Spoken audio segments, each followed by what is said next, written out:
One of my jokes. Ready? Ready? All right, come on up, Doug. Good. He saved you. All right. Bethany Beach, Delaware. How you doing, folks? Good. Awesome. Thank you guys for having us. Thank you guys for having me here. You know that saying, don't judge a book by its cover? Well, I know you're all judging me right now. Okay, in fact, you're sizing me up, and I know exactly what you're thinking. You're like, yeah, he's a yoga teacher. And I am actually a certified yoga instructor, if you can tell. How many yogis in the house? Yes. I absolutely love yoga. And in fact, as a middle-aged African-American male, yoga opens up my body in ways a police cavity search never could. Keeps my chakras nice and loose. So if you come to Northern Virginia, just outside Washington, D.C., take my yoga class. I promise you too will experience your own grand opening. You know, my mom was a tough lady, okay? She used to hate it whenever I would ask her questions about things that she felt were none of my business. You know, like her body count. She didn't like that. She didn't like it. Now, when I was 12 years old, I suffered a concussion. That should have been the last time I ever went down on a girl, but sometimes we just gotta learn things the hard way. You know, criminals are getting very, very desperate these days. I mean, really, really desperate. I read a story some time ago about up here in New Jersey, police officers in New Jersey stopped a suspect, and then when they searched him, they found that he had little baggies of crystal methamphetamine wrapped around his junk. Now, he said it was a new drug he was on to treat his erectile dysfunction. He called it icy hard. Crazy. I mean, even our senior citizens are kind of wilding out right now. It's like midlife crisis, okay? South Dakota, at a senior center, a bunch of senior citizens all got high because they accidentally consumed brownies that were laced with marijuana. A room full of senior citizens chomping on some pot brownies, basically tripping. One woman said after eating a brownie, she hadn't felt that good since her husband died. Crazy. Now, you know, I'm married, and my wife is from Morocco, and she speaks French, English, Arabic, and sometimes just like my mother. So, it's funny, it's funny being married to a foreign-born spouse. You don't have to know how to speak your wife's native language to know when she's cussing you out. Especially when she has a knife in her hand. Yeah. Now, we have a 14-year-old son. Now, our son, he starts high school in the fall. How many parents are in here? Any parents? Yes. Okay. He starts high school in the fall. Now, I've decided to take a more stoic approach to parenting. So I started reading the book by the ancient Roman Emperor Marcus Aurelius called The Meditations. Have you heard of it? The Meditations. Now, I know my son's going to start asking me questions about girls and sex, so I've got him reading the companion book called The Masturbations.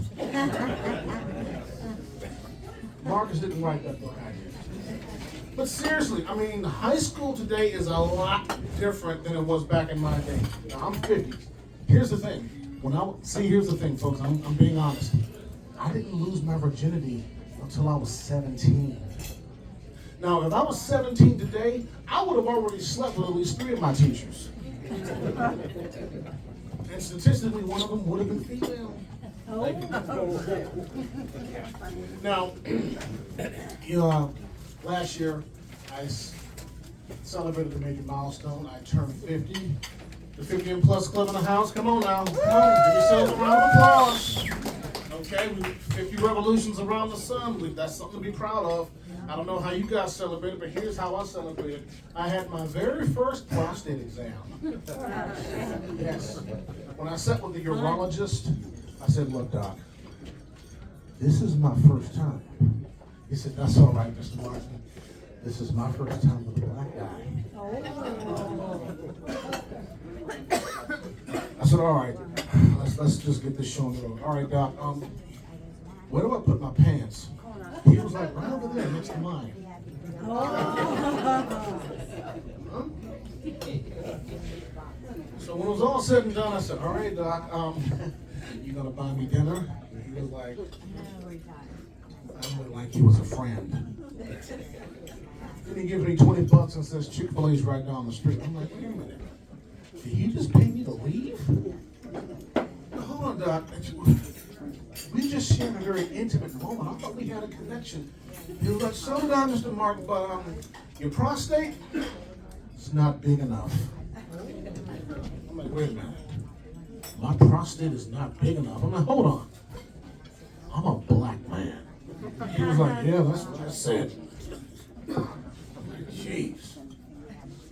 What else is going on? You know what, folks? It's 2025, and I see this as a wonderful multicultural crowd. I think that's absolutely wonderful, but I firmly believe that we are still way too hung up on the issue of race. We're still too hung up on it. We still have too many misgivings about it. Because, see, here's the thing. Right, exactly. Give a round of applause. Absolutely. Because here's my thing. You know, as a black man in America, I'm more than just eye candy. Okay?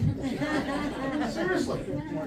You know, it's funny because whenever white women pass me on the street, they immediately clutch their purses before they realize I'm not their pimp. But still, they're just so hung up on the whole issue of race. It's ridiculous. And then we talk about political correctness. All right?